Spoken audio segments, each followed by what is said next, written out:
And guys, good morning. Ngayong araw guys, meron tayong i-repair na uh, microwave oven. Ang kanyang brand ay Imarflex. Digital siya. Guys, ito guys ay pangalawa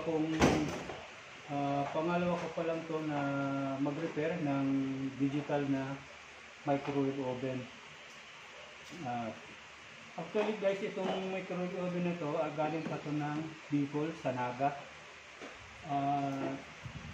Sabi kasi nung may-ari nito, kaibigan ko siya, ito raw ay hindi na gumagana. Hindi umiinit yung kanyang nilalagay na pagkain na kanilang dapat na initin, hindi na raw siya umiinit. Ngayon guys, titignan natin kung bakit hindi na siya umiinit. Meron ako ritong baso ng tubig at subukan natin kung iinit siya. Try natin guys, saksak muna sa ating saksakan itong kanyang kable.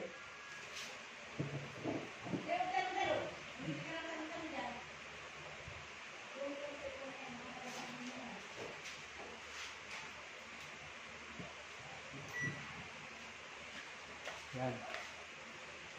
And guys, meron naman siyang okay naman yung kanyang power. May power siya, kaya titingnan natin, i-start natin kung iinit pa siya. Ayan. Kita nyo guys, umugong siya at narinig niyo yung ubong, katunayan na ito ay gumagana. Ang problema lang nito guys ay hindi siya umiinit. Hintayin lang guys natin na matapos yung kanyang timer at titingnan natin yung nilagay natin na tubig kung iinit siya.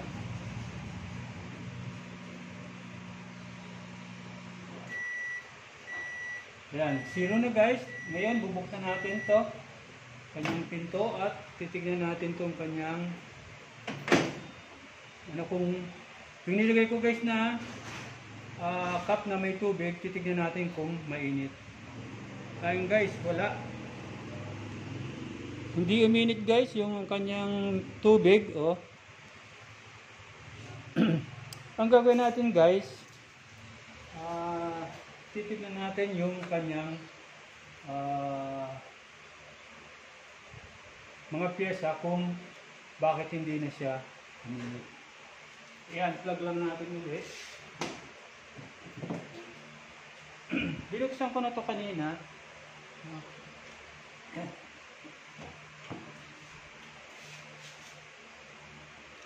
And guys, ito yung kanyang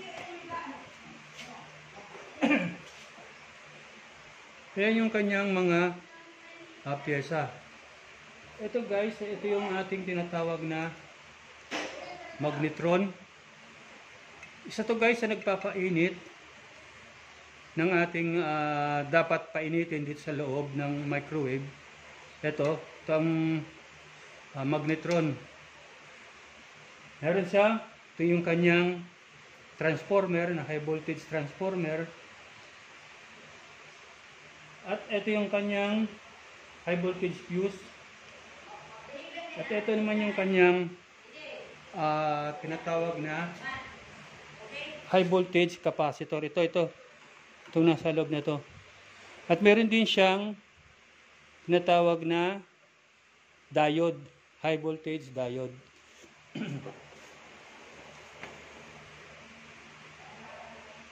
Ngayon guys, titignan natin. Unahin muna natin itong magnetron kung okay pa yung kanyang magnetron. Ito. Gagawin lang natin, tatanggalin lang natin itong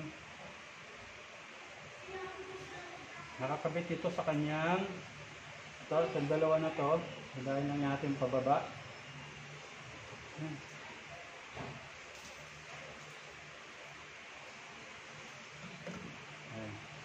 Ngayon, itetest natin itong kanyang dalawang ano rito, terminal. Meron siya dyan guys dito sa baba, yung kinakabitan nito. Itong dalawa na to. Meron siyang dalawang terminal dyan. Ang gagawin natin, itetest natin siya ng ating analog tester.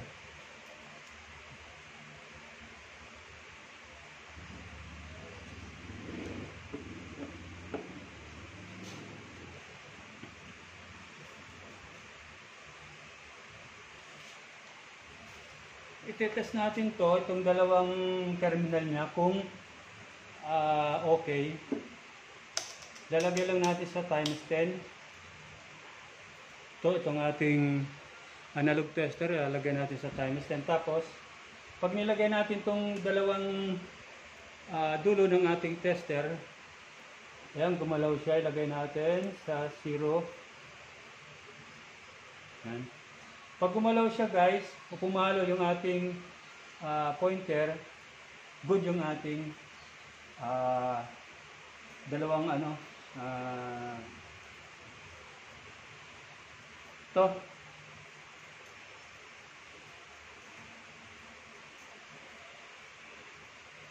Ayan guys, tingnan nyo ha. Ayan, pumalo siya. Kita nyo. Ayan. Ngayon, good yung ating good yung loob ng ating magnetron. Tetest natin siya kung shortage. Ilalagay lang natin itong isang ating dulo ng ating tester dito sa terminal. Gagawin natin, ilalagay natin to. Yan, walang paggalaw. Dito naman sa kabila, lilipat natin to sa kabila. Yan. Okay, wala rin siyang paggalaw, ano? Kung ganun guys, good yung ating magnetron. Ngayon, ang susunod natin ay itong kanyang tinatawag na thermal fuse. Ito guys, yung high voltage fuse.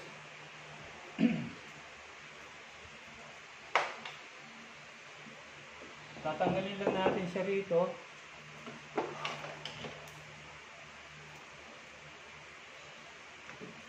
Ayan.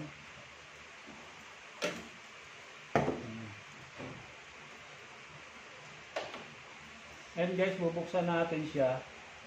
Titingnan natin kung hindi pa sira yung ating fuse. Ito.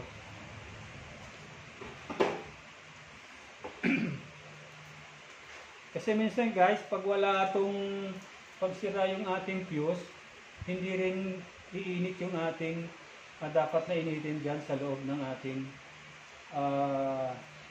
tawag nito, microwave. Pareha din siya guys. Ito naman capacitor guys. Itong capacitor na to, pag ito naman ay sira, puputok din yung ating may chance na pumutok itong ating fuse. Tapos itong ating tinatawag na diode dito sa loob. Mamaya guys, ipapakita ko sa inyo. Tatanggalin natin to para makita natin yung diode saka itong ating capacitor. Matest natin. Bubuksan muna natin to guys. Kasi din nandito sa loob yung ating fuse.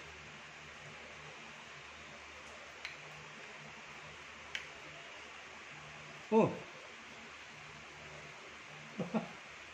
Walang fuse. Ayan guys, oh. Nakita nyo to? Bakit walang fuse siya rito? Kaya pala guys, kaya siguro guys, hindi umiinit yung ating inilagay na ano dahil wala siyang fuse. Oh.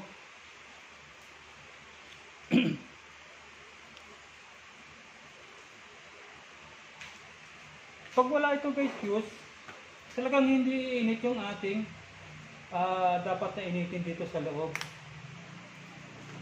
Pero itest uli natin din to. Kung nakapagtataka guys, bakit nawala yung fuse dito? Hindi ko lang, baka may gumalaw na nito doon sa kanila, doon sa naga. Kaya kung bakit nawala yung fuse niya. Ngayon gagawin naman natin dito guys, itong capacitor, saka itong ating diode, ito yung ating itetest ulit. Titignan natin kung okay pa yung kanyang capacitor. Tanggalin lang natin ito. At tatandaan nyo lang guys, yung kung saan nyo inilis, yung ito, kung saan ito nakalagay, saka ito kung saan din ito nakalagay. Ano? Ito guys, dito to sa magnetron. Itong dalawa na to sa magnetron nakalagay ito. Ngayon, bubuksan natin yung ating, meron kasi dito guys tornilyo, dapat mabuksan natin yung para mahugot natin itong capacitor. Pero i-discharge muna natin siya.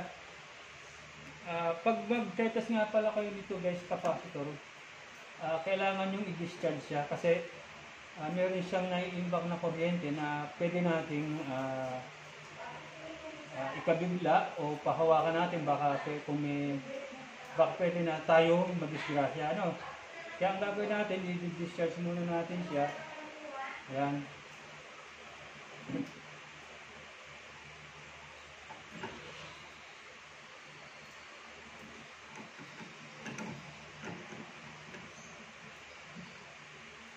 Meron kayong place na ganito, ito yung long nose, ilalagay nyo lang dyan sa dalawang terminal nitong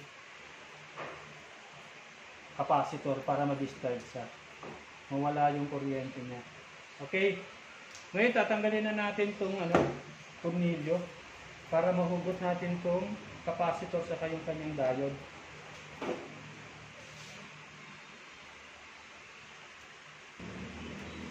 Ito nga palang loob itong microwave oven guys. Meron din itong Mica, yung tinatawag na Mica dito sa loob. Isa rin yun sa nagpapainit ng iniinit na dapat natin initin sa loob. Tanggalin muna natin to.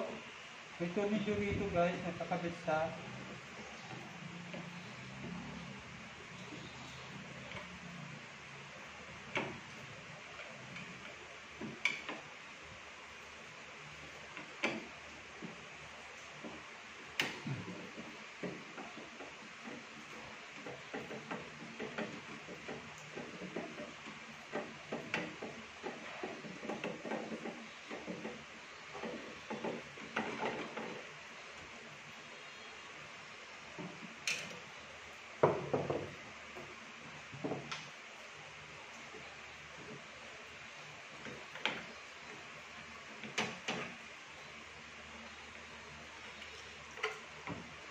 Akala ko, ayos na yan. Akala ko.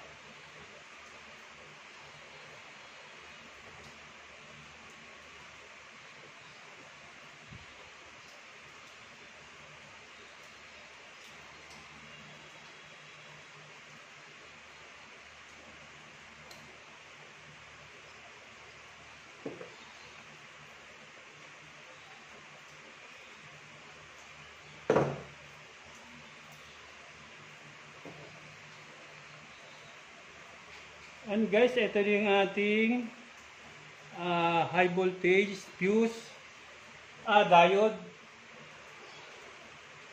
Ang gagawin natin dito, ilalagay, itetest natin siya, ilalagay natin yung ating tester dito sa times 10. Pwede rin dito guys sa times 100. Pero ako guys, kasi kadalasan ginagamit ko times 10. Ngayon guys, dapat yung isa nito, itong dulo natin na to, ilalagay natin dito sa dulo rin nito.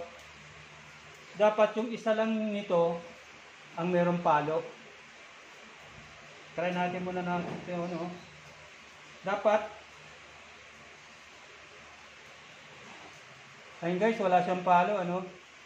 Babalik rin natin Ito naman ang ilalagay natin dito. Ngayon dapat guys, pumalo na siya para okay yung kanyang diode. Oh. Wala. Ba?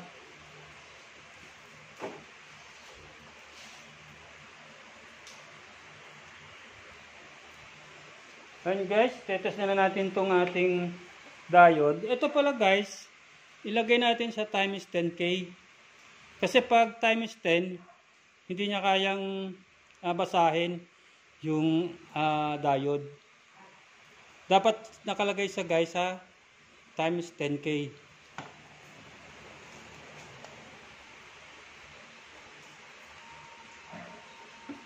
Ano guys, tinan nyo, yan yung kanyang, ito yung kanyang pointer. Dapat pumalo yung isa hindi. Unahin natin tong mula, no? Ito.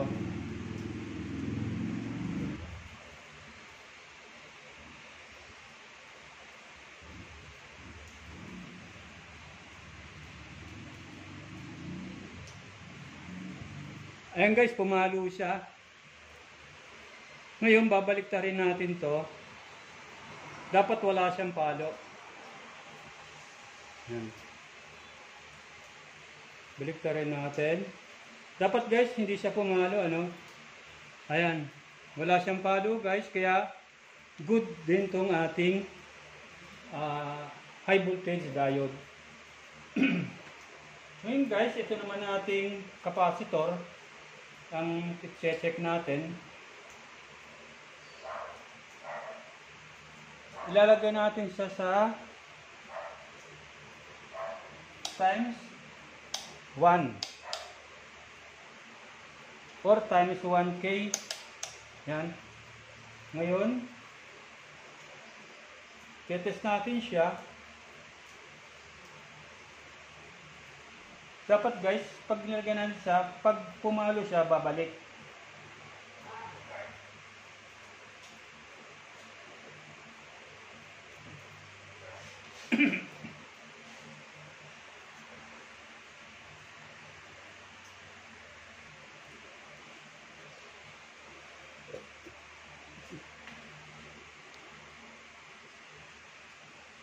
Pag-test dito guys, ating capacitor, ilalagay lang natin sa times 10K. Ang dapat dito guys, pag nilagay natin to, itong ating tester, dapat papalo siya, tapos babalik. Pag hindi siya guys bumalik, shortage itong ating capacitor.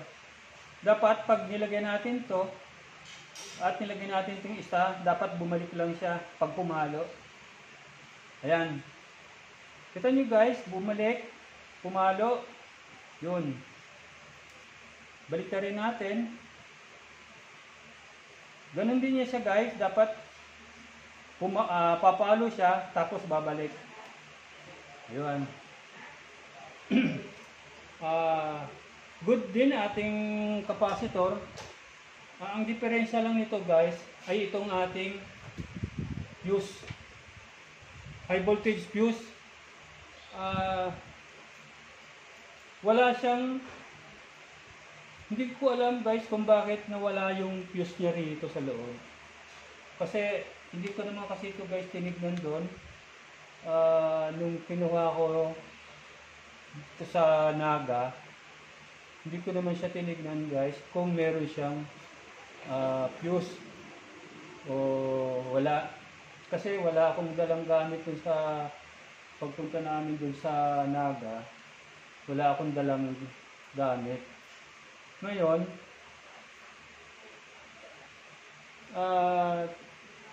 meron ako nitong fuse, buti guys, may stock akong fuse dito sa bahay. Kukunin ko at ilalagay natin dito sa ating box ng fuse.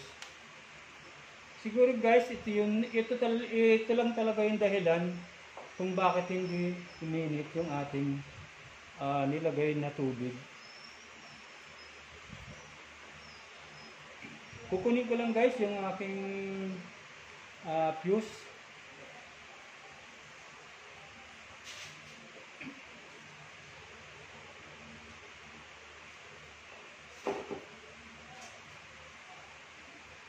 Ayan guys, oh. Ito yung fuse. Ito yung dapat na nakalagay dito. Pero nung tinignan natin naman, wala itong nakalagay na fuse. Buti na lang meron akong fuse na nakatago. Ngayon guys, ilalagay na natin itong fuse dito. Tapos ikakabit natin yung ating mga tinanggal kanina. Okay naman yung kanyang magnetron. Okay yung kanyang capacitor. At okay din yung kanyang diode. So, ang naging problema lang nito guys, ay itong ating fuse. Test muna natin fuse kung okay siya.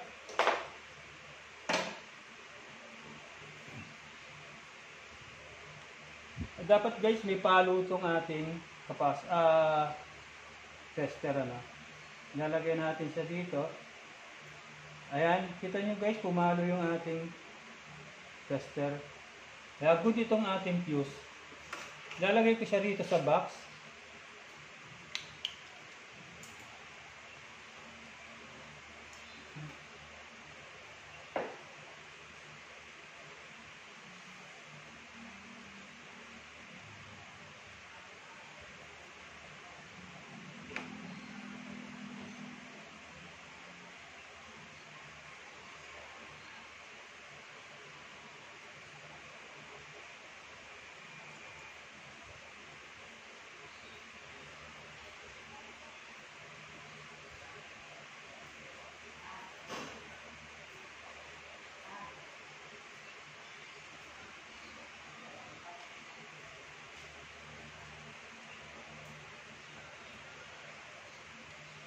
Ang fuse nga pala guys, maski magkabaliktad yan, alam mo ito, nailagay natin dito, walang problema.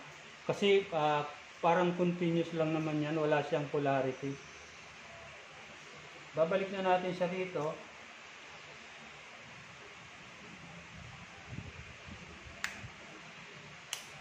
Ayan. Ngayon guys, i-test natin ulit kung okay yung kanyang tignan natin kung may palo pa rin siya. Ayun. Ayun guys, may palo. Okay naman yung ating fuse box. Ngayon, ilabalik na natin siya rito. At unahin muna natin itong ating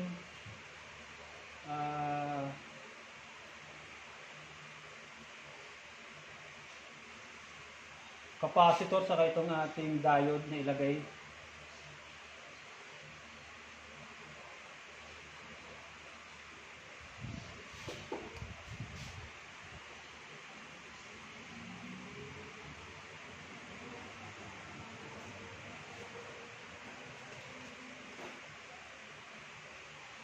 Baliksan natin.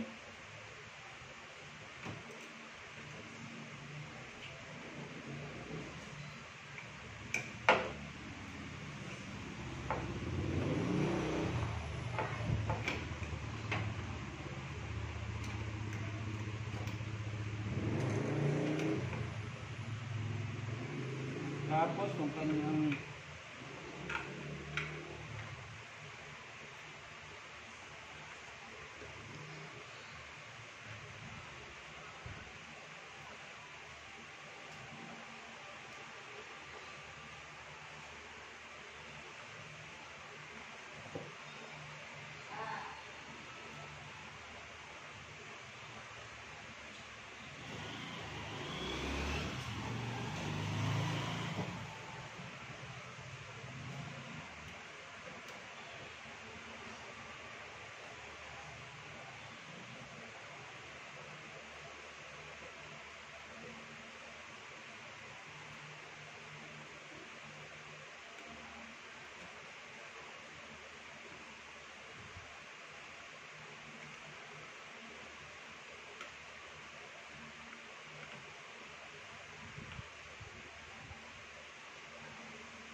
So ngayon guys, babalik natin to.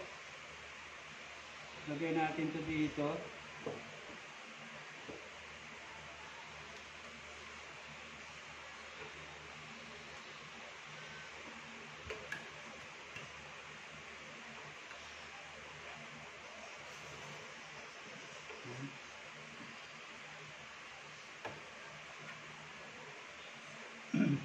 Tapos, to guys, dito naman to sa kabila.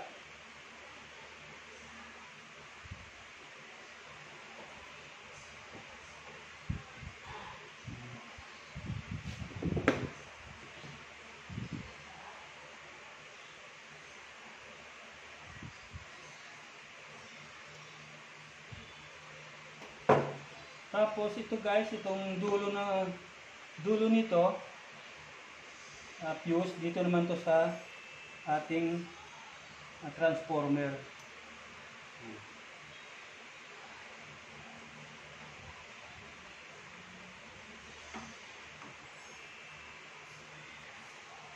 Yan. Pasok natin. Tapos, ito guys, babalik na natin siya rito sa ating magnetron. Yan.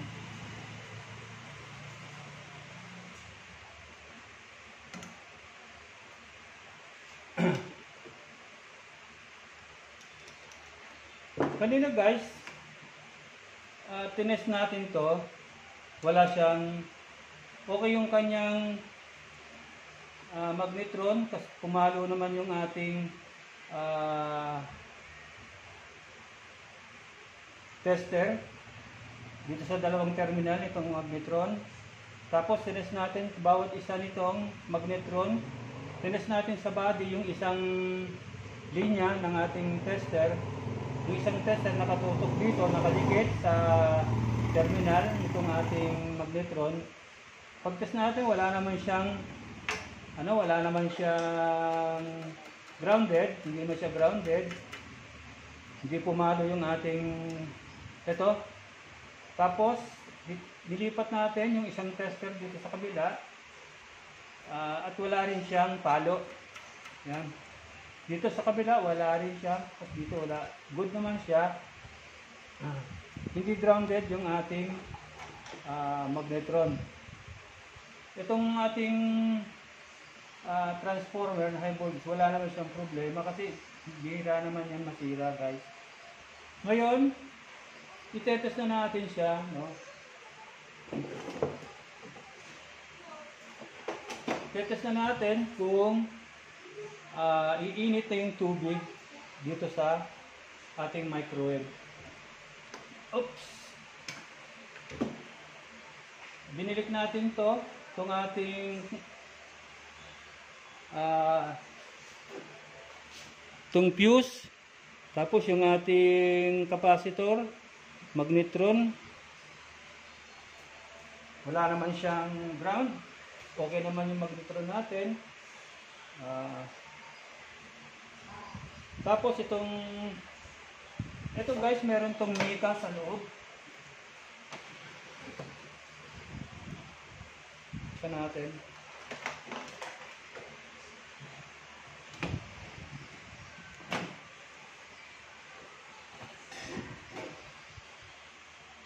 Pakita ko guys sa iyo yung mica.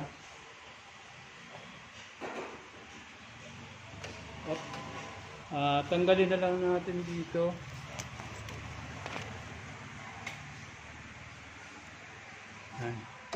Ito guys yung mica natin, wala naman siyang sira or sunog, wala siyang sunog. Tapos yung ating loob ng ating microwave ay okay naman. Wala naman siyang mga kalawang sa loob. Maliban lang dito guys, bagay ito guys, wala naman tong problema dahil natatakpan nito. Hindi siya, wag lang dito sa loob nito, kasi pag meron siyang kalawang dito na ganito, lumabas yung kanyang bakal, pinaka metal niya, nagre-reflect guys yung ating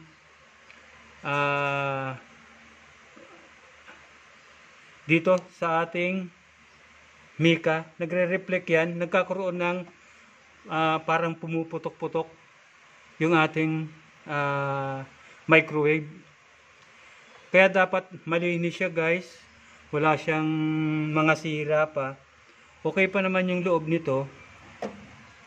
Ngayon isasara natin siya. Ay, ilalagay uli natin tong ating cup na may tubig. Then tatry natin siya kung iinit na siya, no? Ayan. Close natin. Ngayon, isasaksak natin tong ating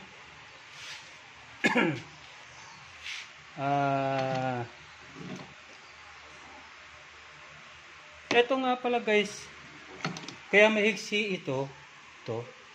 Kasi guys, itong may type nito, putol yan kasi nginat-ngat ng yata ng daga dun sa kanilang bahay. Yung kinalalagyan itong microwave dun sa kanila, ninginat-ngat ng daga, kaya lumabas yung mga dyan, wire. Ngayon ginawa ko, kasi pwede siyang mag-short, kaya ginawa ko, pinutol ko na lang, tapos pinagdugtong ko na lang uli siya. Kaya ang nangyari, humiksi yung ating cords, at wala rin akong mabilhan nito. Ito, wala akong mabilhan kasi pinabili ko sila doon sa Naga. Wala rin talagang ganitong klase, walang mabilhan. Kaya ang ginawa ko, pinutol ko na lang, tapos dinugtong ko. Ngayon guys, isasaksak na natin to, then tetest natin kung magiging okay na siya.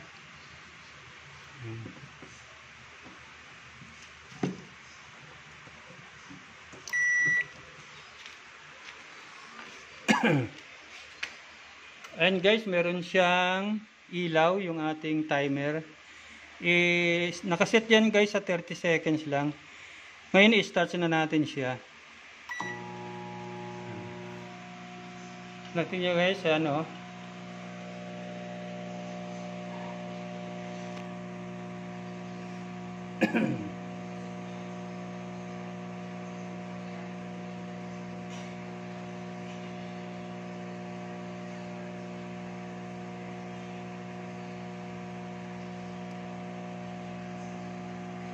umiikot naman yung loob niya. Yan, 0-0 na. Ngayon, titignan natin. Kunin natin siya.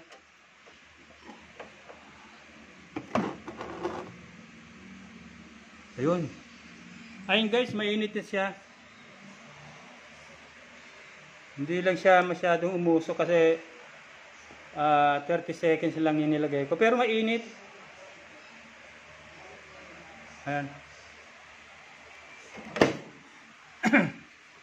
Yan, plug uli natin.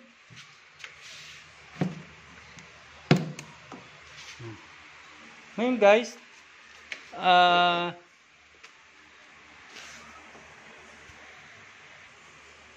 guys, tatakpan ko na muna siya, no? Tapos,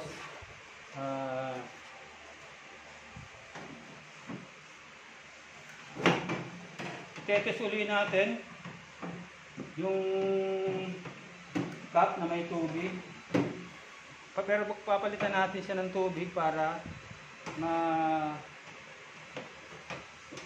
masiguro natin na okay na yung kanyang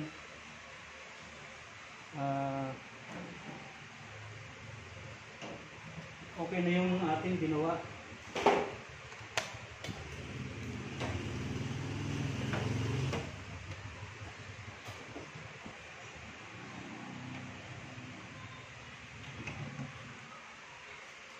Lalagyan lang natin sa isang tornilyo, no?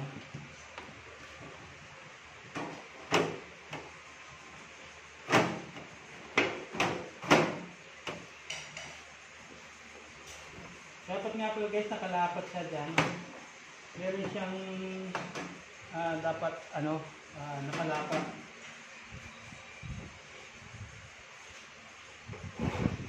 Yan. Ayun, ilalagay natin yung tornilyo. Pagkatapos guys nito, itetest ulit natin siya.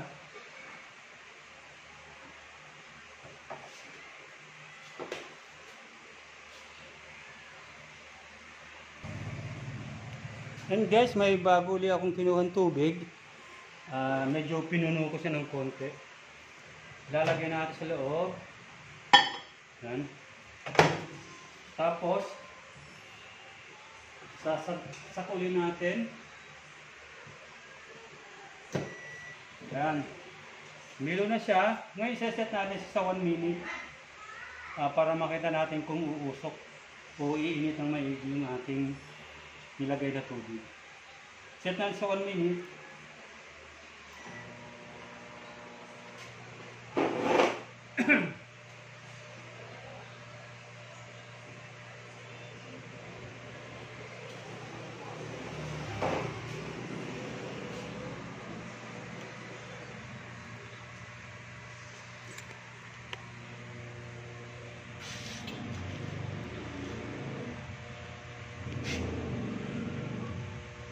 And guys, yung kanyang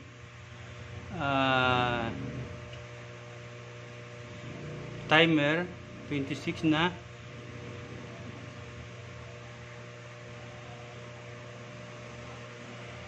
Titignan natin siya guys kung maganda yung init ng kanyang tubig, ano.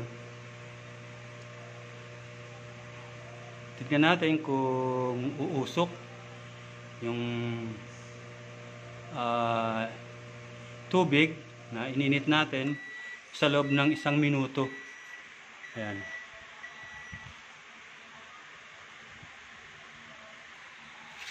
And guys, buksan na natin to, no?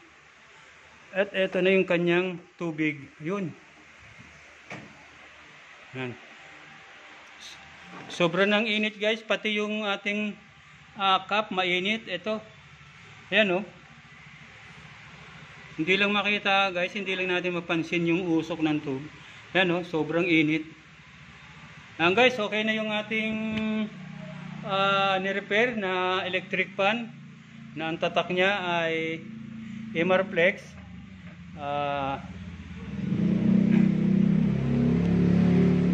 Maraming salamat guys sa pagtatyaga ng panonood ng aking video.